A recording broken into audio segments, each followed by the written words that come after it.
Hey guys, Daniela here, and welcome to another episode of the Spa Marketing Made Easy podcast. I just had an amazing interview, which you guys are about to listen to, with Sara Drury. She is a cosmetologist, and she has had such an interesting journey in this field. She's been in the industry for about 10 years now, or 11 years now, something like that. And she has gone from makeup artist to makeup artist / online course seller, and now is focusing on coaching individuals on finding their inner beauty. It's a really interesting interview. It just opens the doors to how much you can do in this industry with your degree.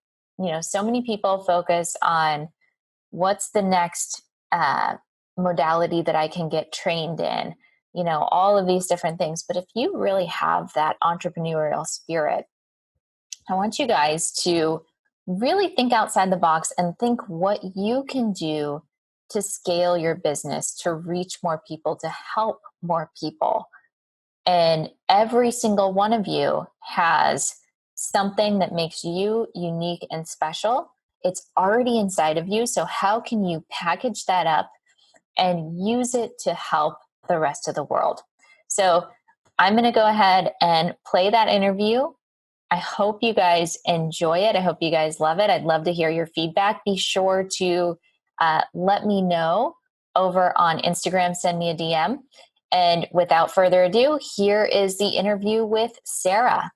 Today, I have a special guest. Her name is Sara Drury. She's a cosmetologist, and she has built her business. She has a love of makeup, and she went from one business focusing really on makeup and tutorials and that whole world of outer beauty, and is shifting into focusing on inner beauty. So I thought that was really interesting because it shows just another thing that you can do in this industry. And it really goes so much deeper. So we're going to get into Sara's story and really talk about inner beauty. And so, Sara, why don't you first welcome? Thank you for being here. Thank you so much for having me. I'm really excited to do this and be here and chat with you. So tell me a little bit about your story. When did you go to cosmetology school? And when did you decide to start doing the makeup kind of tutorial kind of thing? Yeah, so I actually went to cosmetology school it's been a little over 10 years now that I've been out. So I guess like 11 years ago that I actually went to school. So I've worked in this industry for a pretty long time, and I've seen all the different sides of it. But the reason I started to do some of the video tutorials was because I was really looking for a way to scale what I was doing in the, one-on-one behind the chair and just like in person with my makeup business and that kind of thing. I wanted to, grow an audience that was bigger than just my town. And then also, just like I said, scale what I was doing one-to-one in a bigger way. So did you have that vision when you first went to school of really kind of this expansiveness of being able to, I don't want to say be more than just a makeup artist, because I think that's an amazing career, but some people are called to kind of spread their wings, if you will, a little bit more. And I know that, we just mentioned video tutorials, but you have a whole website, you have a whole big thing going on with the makeup. So when did that start, when you went from doing makeup on clients to really kind of spreading your wings? Well, I definitely did not have that vision in the beginning. Like, that was not even something close to what I thought I would ever be doing. So originally I actually went to beauty school just because I really didn't know what else I wanted to do. And it was kind of like just like a stepping stone for me. Like, I was like, I'll just do this for a little while until I figure out what I want to do with my life. But I ended up loving it. I ended up really kind of feeling like I kind of found what I wanted to do for quite a while. Mm-hmm.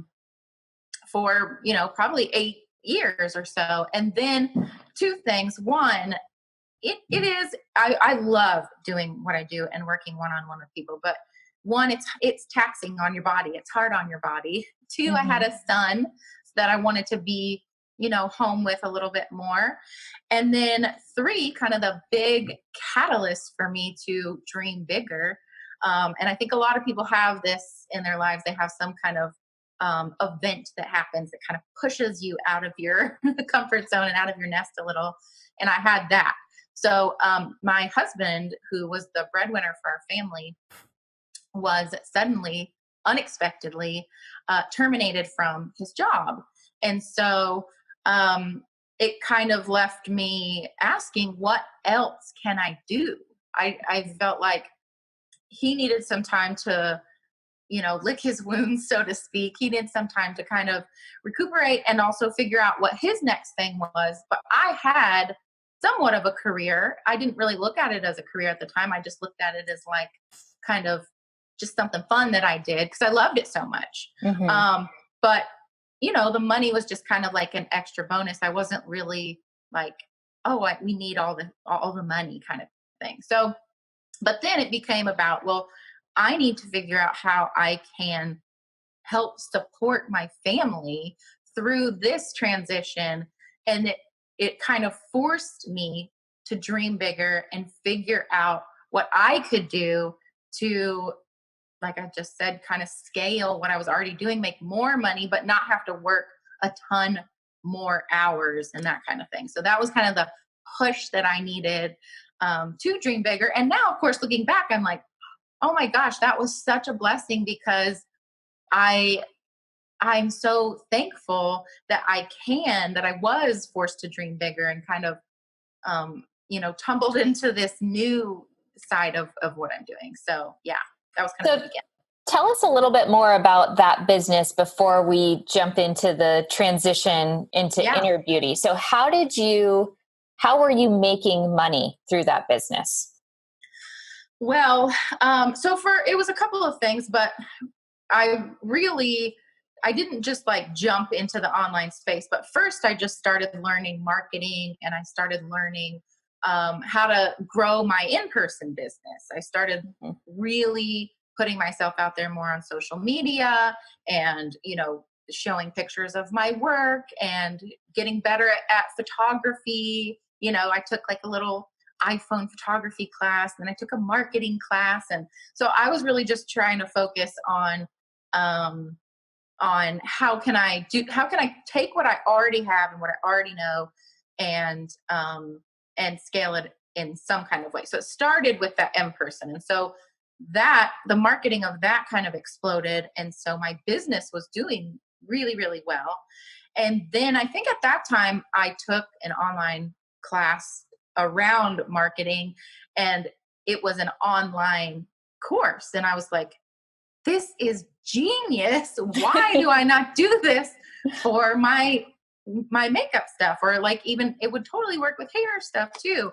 But because I do hair and makeup, but I think the reason that I went with the makeup is because uh, that's just something that I've always been even more drawn to. Like, it's just something that I love. And it was something that people were asking me about all the time. How Mm-hmm. do I do my makeup? Your makeup looks so nice. How do you do this? And so it seemed like there was a place for it in the marketplace. Mm-hmm. So that's kind of how that started. So then it was just like, I took this online class and was like, why am I not doing this for my own thing? So your website, it's Sara Drury Beauty, is that right? It's saradrury.com or Sara Drury Local Looks. It goes to the same place, but my makeup business side, like my hair and makeup stuff, was Local Looks. So Sara Drury Local. And so and that even your shows you, like, originally my vision was not big. It was local. I was like, let me figure out how I can like corner this market. But so that's why I've now expanded it out to just Sara Drury, because I felt like the local was like, that doesn't really define Right. it anymore. So we'll include all the links in the show notes, but I'm still trying. So you were creating online courses for the public to learn how to do their makeup? Yeah, And, exactly. okay. Okay, Yeah, cool. yeah. And So, yeah, were you go ahead. selling makeup as well? Or were how did it was all just from doing makeup for individuals and then selling courses on how to do makeup? I know Yeah, everybody asks me, like, how do you do a smoky eye? That's like exactly. So, yeah, so my course just covers literally how to do a full face of makeup from A to Z. Includes a little bit of like skincare and that kind of thing. And then I also added in things like that, like how to do a smoky eye, how to do a cat eye, how to do New Year's Eve makeup, how to do. So it's basically, instead of having to search through YouTube and say, how do I do this kind of makeup look? It's like all packaged nice and neat. And it really is just it's not for makeup artists. That's the thing. Like, I wanted to do something for kind of the everyday gal who was my client already. And I was teaching one-on-one makeup lessons. So I just kind of the packaged up what I was teaching, made it into like bite-sized videos and chunks, and then packaged it together, nicely, and was like, here, this is actually even more than I could do one-on-one, because it's like I think now it's like 5 hours of content in there. So I love that because yeah, I love hearing about unique ways that spa industry professionals or beauty business professionals are making money. And, the online world, social media, all of this, the online world and selling courses through that, it's a huge industry. I mean, billions and billions of dollars, just like skincare. And, we as professionals should be the ones, we've gone to the school, we've gone to the trainings, we're working on skin every single day. We're working on, clients and patients every single day. So why not package that expertise? So that's brilliant. I love hearing absolutely. that. Yeah, and I think that was kind of like, I'm already doing this. People already want this. Why not, one, package it up, and two, scale it, because you're already doing it anyway. So how can you do it on a larger scale and, yeah, make even more money? And it's still serving your clientele and that kind of thing, but it's a way to scale what we do, because like I said, I love being one-on-one, and there's nothing that can replace that. There's nothing that can replace the one-on-one. But this is just kind of like an extra An special enhancement. an Yeah. enhancement. Exactly. And there are so many like YouTubers and video people out there that aren't the experts. So yeah, it's like, why are like, if you have an expertise and, like you said, have gone to school and you know created, you've spent all this time creating your craft and learning it, so why not capitalize on that a little bit and grow your audience even more? So I hope that after you guys are listening to this episode, I want to see a bunch of skincare and makeup Yes, courses coming out. yes.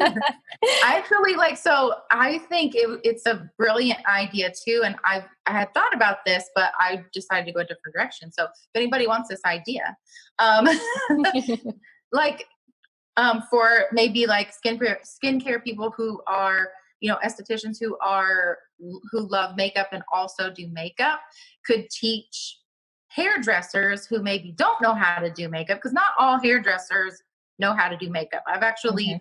worked with several hairdressers who want to get into the makeup game or whatever, but like finding a way to package and market to people in another industry who maybe want to grow their business more, and then you can make that like an actual course online that you help people do that. So I Yeah, thought that there's was a so cool much synergy between hairstylists and estheticians. And, one of the things that I teach as a marketing strategy is connecting with your hairstylist, sharing different discounts and promotions where you can refer clients back and forth. And, there's just genius. so much synergy that can happen there. Absolutely. Okay, so you are growing your business, you're being super creative on the ways to make more money so that you can support your household, so you can spend more time with your son, so you can give your husband space to find his new path. When did you get to the point where you're like, I want to grow even more, I want to go deeper, I want to focus on inner beauty? So, well, it's a couple things, but I would say probably the biggest thing is if you're an entrepreneur in any way, shape, or form, that is in order to grow, you have to grow yourself. That's what I believe. Right. And so I spent a lot of time trying to grow myself. And this is the second part of it. I did not grow up a confident person. I did not grow up feeling comfortable on camera or in front of people or speaking. That in my youth, that was something that I always really struggled with. And so I had to kind of, in order to put myself out there to grow my business, I had to grow me. And so then being in this outer beauty focused world, I love it. I mean, I really love it. And I think it is, like we talked about just a second ago about something else, it's an enhancement, right? Mm-hmm. But if there's so many women out there who feel so inadequate, so less than, and then we always have these, outer things shoved in our face. This is the thing that's going to fix you. And it's not ever, nothing on the outside is ever going to fix you. First of all, you're not even broken, but anyway, that's a whole other thing. But I was seeing, first of all, the change in myself. I was able to really start showing up in a different way and feeling more confident and really gaining some of that self-esteem that I wanted to in order to grow my business. But then I saw, all these women around me still, I mean, it's an epidemic almost, like there's eating disorders and depression and anxiety and all this stuff. And it's like, makeup is not going to fix that. So, so I think from those two things, one, just being in the world, two, me feeling like I finally had figured some things out for myself. I wanted to give that to women. And so I kind of started with my makeup class. I kind of paired it with some confidence building exercises and some like coaching around that kind of thing. But that's kind of where it came from. It came from me feeling less than, and then seeing other women feel that way. And, it breaks my heart. It's like a lot of times when you're trying to figure out what your passion in life is, they're like, what breaks your heart? I'm like, this breaks my heart. And I feel like I have a solution now. Mm-hmm. So how can I bring that message? How can I make other women feel like they are worthy of everything that they want? Yeah. And that's one thing in this industry.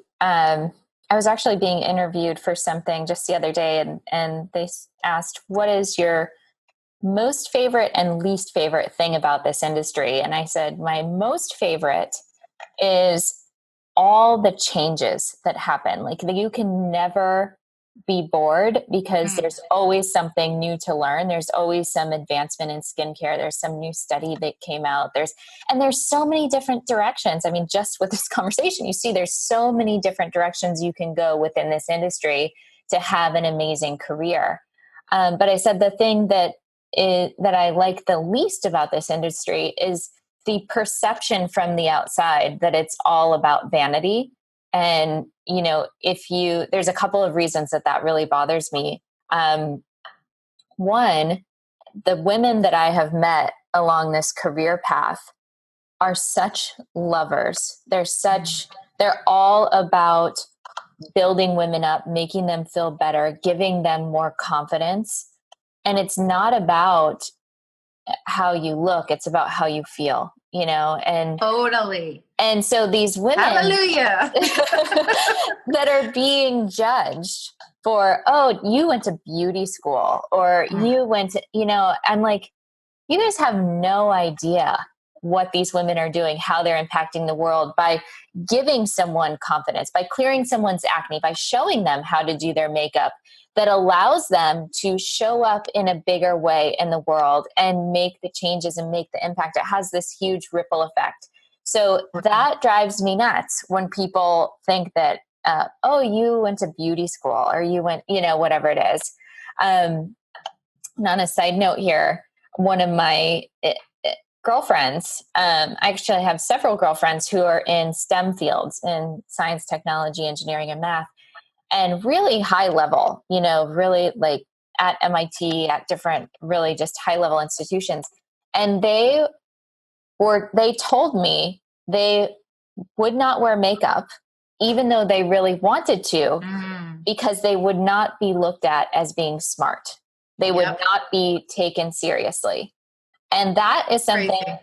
that makes me want to it's like, wear makeup or don't, be yourself, and you have the right, no matter what you're doing, to look whatever way you want that makes you feel comfortable. You should not be judged for being smart or being, it's like you can't be pretty and smart, or you can't be whatever, like that kind of stuff makes me insane. Yeah, totally. Okay.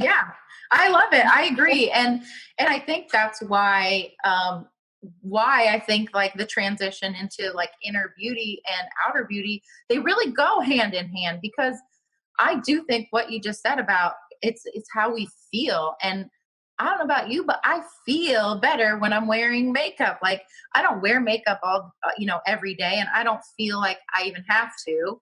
But when I'm like getting dressed up and I put lipstick on, I'm like, okay, yeah, I can own this day now. So like, I feel like if you don't feel like that, if you don't, then that's totally fine. But yeah, the judgment of it is silly, Yeah. So I just totally agree. It's all about how you feel. So is that sort of what you're teaching? Like, who is this inner beauty direction that you're going for? Are you teaching the public? Are you teaching spa industry professionals? Like, what's your core? I know probably women, but what is your core focus? Yeah, so that's kind of shifted a little bit over time as well. And, I think that's the beauty of any industry, is that you get to kind of reinvent yourself over and over and over again. And you're constantly learning and changing and shifting and figuring out what works and what doesn't for you. So this is kind of an, fluid thing. It's evolving over time, but yeah, it is the public. But I would say right now, like my specific focus is for women who know that they have a big message to share, something that they have that they want to share with the world, but maybe they feel a little bit blocked in some area or a little bit held back by something. Because I think that we all are born with greatness in us. That's just, we're born that way. But over time, we just start to feel, from maybe our upbringing, or we've had a failure or two or whatever. We can kind of like get in our own way about things at times. So I would say that's who it's for. Is for people who really, they want to share a message. They have something that they feel like needs to be out there in the world, maybe a creative, or so it could totally be anyone from our industry. But it kind of goes a little bit bigger than that as well. Like it could be anyone who has this message inside of them, but they feel like they haven't been able to, for whatever reason, kind of get out of their own way and get it out there. Very cool. Well, we'll be sure to include all of your links in the show notes. If you guys want to follow Sara, you'll be able to do that. Just click the links in the show notes. And Sara, is there anything else that you wanted to add to make this episode complete for you?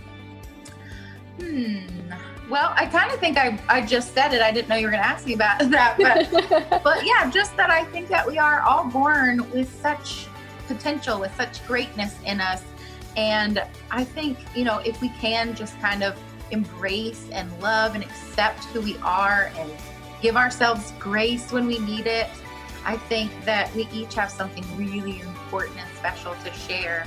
So just go out there and share it. Beautiful. Thank you so much.